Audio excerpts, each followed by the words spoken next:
Let's replace an integrated center stack on a new style Dodge Ram. So the only tools needed for this is a drill with a Phillips bit.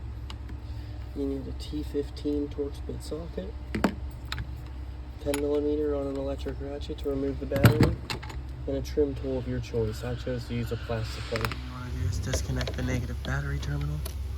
So,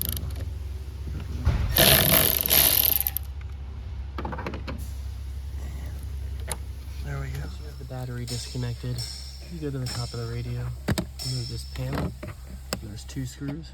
The thing you want to do is just work your way around with the trim tool and kind of pop all these clips loose to take the entire face off.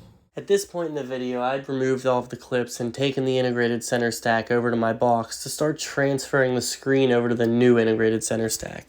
Next, you want to remove all of these T15 screws.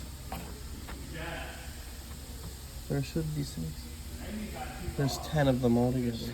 12. There's 2 hidden ones up here. With the radio removed, we're going to install the new one and put it all back together. Now that we've got all 12 Torx screws back in, it's time to line up all these clips and put the head unit back in once we plug in all the wires. Now that we got the new head unit and controller in, we're going to put these 2 screws back in the top, throw the cover down, and we're going to do a radio reset and clear the DT. We're performing 2 radio resets in the ECU, and then the truck will be all done.